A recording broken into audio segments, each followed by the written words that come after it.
Hello and welcome to ETAuto. I'm sure all eyes are stuck at the Union Finance Minister Mr. Arun Jaitley as he gears up for the most important and significant union budget speeches of this government on many counts.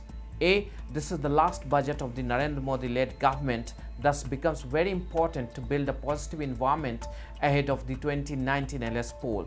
B. Improve the economic and market situation which faced challenges post-demonetization and GST. We must note that automotive industry cannot be looked at in isolation and it is very much dependent on the overall economic activity. Today, automotive industry is one of the largest job providers as it employs 3 million people directly and 23 million people indirectly. $100 billion automotive industry contributes 8% to the GDP and 49% to the manufacturing GDP. As the largest platform for automotive industry, we would like to list a few key announcements that industry will look forward to. Number one, individual income tax. I think this is going to be a very important announcement for all corners, be it public at large, market or the industry too, as this can improve dispensable income at the hands of individuals, which will certainly spur the demand. The finance minister has enough room for this, looking at the situation when over 18 lakh new people have been added to the tax net since demonetization.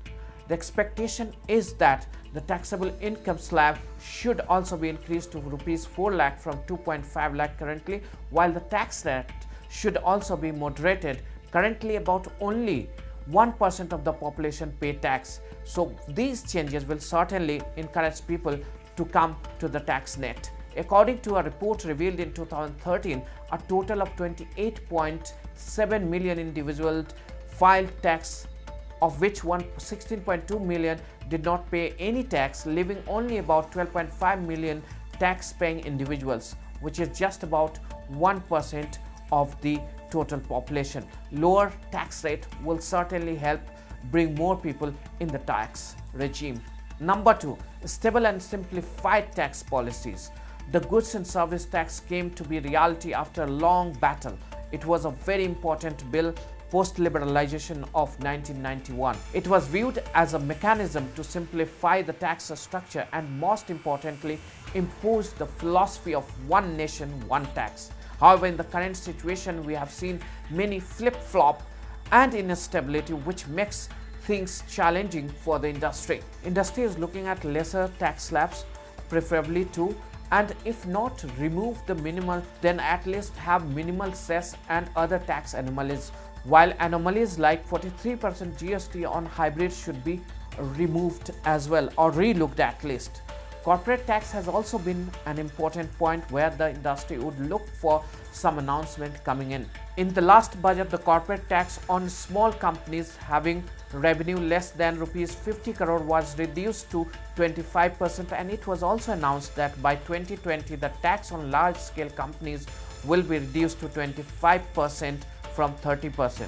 The industry is looking forward to a corporate tax coming down to 27 to 28% for large companies at least, and some relief for the SMEs too. The government also levies cess ranging between 3% and 15% on the profits.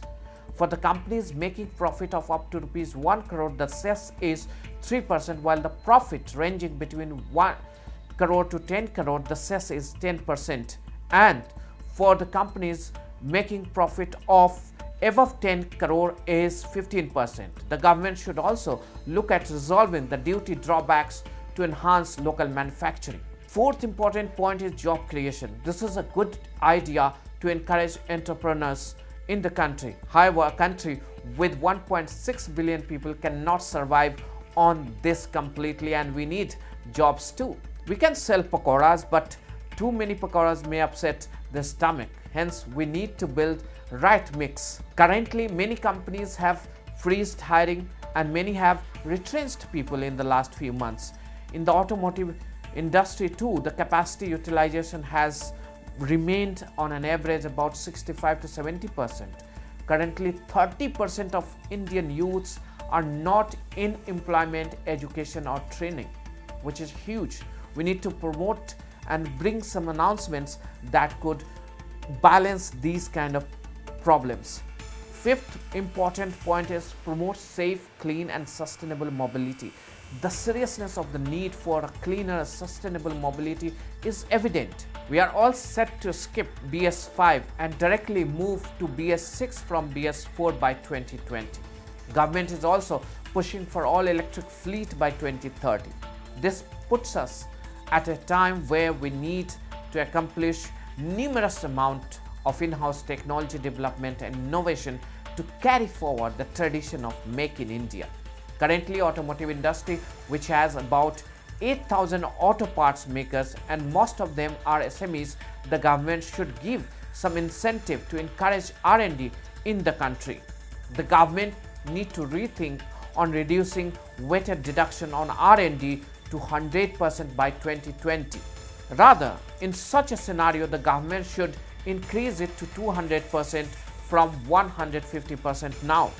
On way to electrification, we also need some realization of tax on EVs to propel demand.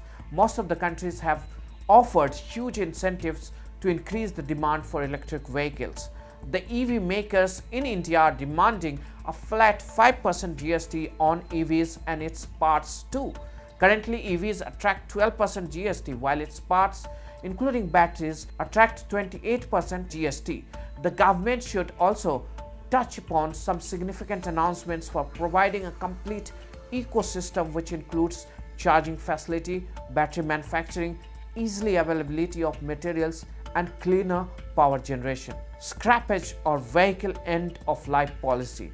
India is the second largest market for motorized vehicles at 25 million units being sold annually, and going forward an incremental number of vehicles are going to be added every year, thus creating a heavy congestion. According to a government portal, the total number of registered motor vehicles in India is over 21 crore as on 2015. In Delhi only, we have over 66 lakh two-wheelers and 31 lakh passenger vehicles and 31,000 buses which are registered. We are not going to count those vehicles coming in from NCR areas. In absence of an end-of-life policy, things can get bad to worse. As if we look at the per capita vehicle, we are very less at about 20 vehicles per 1,000 people. So the demand is going to go up, thus the vehicles on road are going to be huge in number. Thus there will be huge congestion and chaos on the road. Currently, we have millions of vehicles on the roads which do not comply with any emission norms, thus causing a lot of environmental problem. So we need to clean them first. So hope this government brings in some announcement for scrappage or end of life policy. Seventh, fuel prices. Rising fuel price, especially due to increase in excise duty, is a big concern for industry as it propels inflation and discourages use of automobile to a certain extent. There has been steep hike in central excise duty on petrol from rupees 9.48 per litre 3 years ago to 21.4 litre now, while the central excise duty on diesel has surged almost 4 times in the last 3 years to rupees 17.33 rupees per litre. While the state VAT on fuel also ranges between 20% to 30%, with larger number of states levying 25% VAT. Eventually, public end up paying over 50% on tax while buying fuels. One of the most important points that I would like to make is improve wealth inequality. The increasing gulf between haves and have-nots may cause major social crisis, and government must consider normalizing this. In 2017 alone, 1% of the population owned 73% of the addition to the wealth that occurred. A year ago, the top 1% owned only 58% of the stock of the wealth. The government should announce measures to improve economic situation of the 22% of the population falling under poverty line. Especially the rural economy should be improved by way of addressing issues of the large number of aggrieved farmers. infrastructure. India has one of the largest road network at about 50 lakh kilometers, yet India loses about $20 billion on road congestion and due to checkposts. Apart from problem from the implementation of law and order, the other major problem is ill-maintained narrow roads built due to lack of projection, and we need to improve that situation as well. So these are some important points that I think the government and the finance minister should look forward at his union budget speech. Thank you so much. If you have any comment, any idea to talk about on union budget, you can write to us at editor@etauto.com.